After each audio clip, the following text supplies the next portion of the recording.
According to the United States Department of Agriculture, USDA, a total of 50 billion burgers are sold each year. That's an average of 2.5 burgers consumed every single day in the US only. So it's no surprise if a particular fast food company like McDonald's makes 75 million every single day. But McDonald's is not alone out there in the world. There's another giant that is recently taking its share from the fast food industry at a fast pace, and that giant is Five Guys. Hey everyone, and welcome to Booked, where we inspire others with inspiring stories. In today's video, we're going to go over the success story of Five Guys and talk about its founders. So make sure to stick with us till the end, since we're going to share with you the key lessons that you need to learn if you ever want to undertake the same path as theirs. Food, the #1 source of energy, and the reason behind the happiness of billions of people around the globe. As human society progressed, civilizations as a whole started to figure out ways to maximize their pleasure and savor their food to the fullest. From creating new recipes, to figuring out better ways to grow vegetables and fruits, to even massaging animals' backs to create the perfect steak, individuals kept the creativity levels when it comes to food at the highest levels. But quality is not about what you make out of the ingredients that you have in your fridge, but it's rather about the how. After all, it's normal for restaurants to get access to the same vegetables, meat, and fruits, but it's the how that separates good restaurants from bad ones, and it's the savoir-faire that either pushes restaurants to the top or keeps them at the bottom. That's why we hear about the restaurants such as McDonald's, KFC, or Burger King. We often remember them for something specific that is related to them, particularly in contrary to a local restaurant.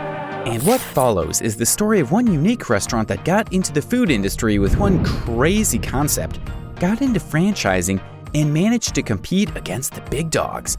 This restaurant is Five Guys, or what is today known by some as America's favorite burger chain. Everything but a typical childhood. Five Guys is one restaurant chain with a founder that had some sort of unusual childhood. His name is Jerry Merle, and he was born in Alpena, Michigan, to a middle-class family and a father who didn't give too much attention to being a family man. Unfortunately, this made Jerry's mother take care of the family financially, which pushed her later on to ask for a divorce. As for Jerry, he wasn't having the best time either. He was facing some hard times studying at the Catholic school, to the point that one day, a nun told him that if you don't study hard enough, you'll end up flipping burgers. To Jerry, that didn't sound like a bad idea. There was a man named Push 'em Up Tony who made hamburgers who Jerry looked up to. What Jerry admired most about Tony is the fact that he always seemed happy. Simply put, Tony liked what he was doing. More importantly, he was making quality hamburgers to the point that people from all over town came to get a hamburger from there. Happiness and quality food and service might have been the very first lessons that Jerry learned about the restaurant industry. After graduating high school, Jerry joined Alpena Community College and moved afterwards to the University of Michigan to pursue a degree in economics. Still, economics wasn't Jerry's perfect choice at that time. He even said that he once got scared there and wondered how he'd make it with all these smart people around. Somehow Jerry felt that he didn't belong there. And to add to that, he struggled financially. But he didn't stop at that point. He decided to get some money by working several jobs, like managing the fraternity kitchen and working at a diner. During that time, Jerry somehow realized that working in restaurants is different from working elsewhere, since there's a special feeling about it. At some point, he would rather work in a restaurant than attend a lecture. And that's when Jerry started developing love for the restaurant business, although he wouldn't undertake that path right away. Times of uncertainty. In his final year at the University of Michigan, Jerry received the unfortunate news of the death of both of his parents. This completely shocked Jerry, but still, he somehow managed to get his degree in economics despite the unfortunate event. He later on decided to move to his hometown and sold life insurance there. Jerry had plans of having a family, so he married his high school girlfriend and had 3 kids. Just as his father, his marriage was not a success, and for Jerry's misfortune, his wife took the kids with her. Jerry was in that period of his life where his mind was filled with uncertainty, since he kept moving from one city to another, trying to figure out his next move. At one point, he received a consulting job to work as a financial planner in DC, but somehow that didn't seem enough for Jerry. So he decided to start an oil business and later on targeted the water bottle industry. But both didn't go well as Jerry had planned. But one day, Jerry came up with one crazy idea that he shared with his second wife as soon as he got back home. He told her that he wants to open a restaurant that only sells French fries and burgers. The reason why the idea was crazy was because restaurants were supposed to offer a menu with plenty of items in it, let alone the fact that they were living in an era where McDonald's and Burger King were already big names in the restaurant industry. But Jerry didn't want to give up on his idea, and fortunately for him, his first three sons, Chad, Matt, and Jim, had no interest in going to college and decided to join their father in opening the restaurant. So Jerry used their college tuition that he saved for them to invest it in the restaurant, and they named it Five Guys, since the founders were Jerry, his three sons, and the fourth one who was on the way. Then Jerry came up with his second craziest idea. He wanted to open his restaurant in a place that is out of the way and is hard to find. To him, this will ensure that whoever comes to the restaurant is more likely to buy from them. Interestingly, since day one, Five Guys started making a profit. But Jerry didn't quit his consulting job as soon as he opened the restaurant. Instead, he decided to keep working there. One day, Jerry came across a book about J.W. Marriott, who is a billionaire that once said that a restaurant's success depends greatly on the quality of the product, the price the product is offered at, and the cleanliness of the place where the product is sold.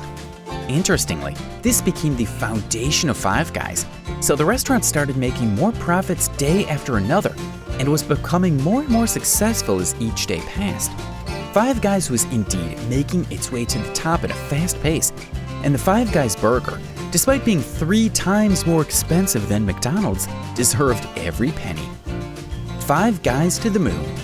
Five Guys was gaining more momentum as time passed by, and at some point, the company received a delivery request from the Pentagon itself, which was surprisingly declined by Jerry since he had a strong policy against deliveries.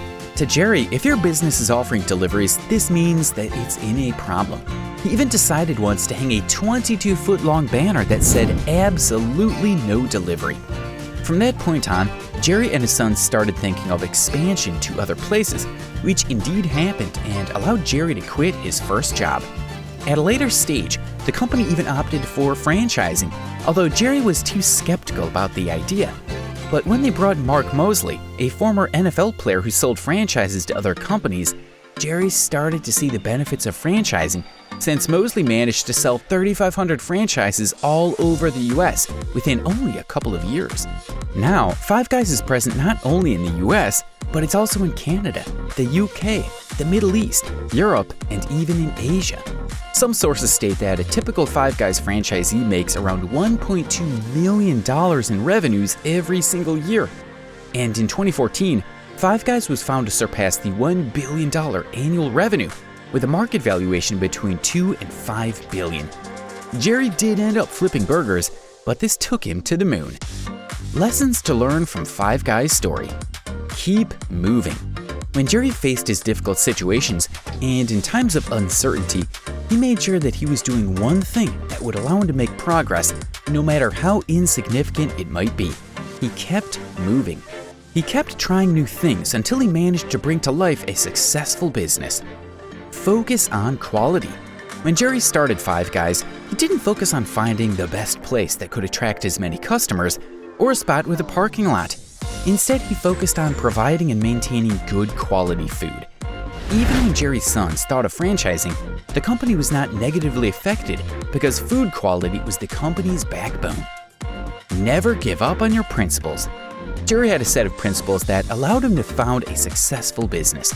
For instance, he strongly rejected the idea of delivering to the point that he refused to deliver to the Pentagon and hung a banner that said absolutely no delivery. Word of mouth is stronger than advertising. Instead of paying for ads, Five Guys adapted a different policy. The money required for ads was instead paid to mystery shoppers who would visit Five Guys restaurants to make sure that quality is well maintained. In return, this will ensure that quality is always at the top and provide a different kind of advertising, the word-of-mouth one that comes out of satisfied customers. Five Guys' story proved for us once again that it doesn't need a genius to create a successful business. As long as you have an eye for quality, a heart for ethics, and believe in what you do, your business shall succeed and make it to the top.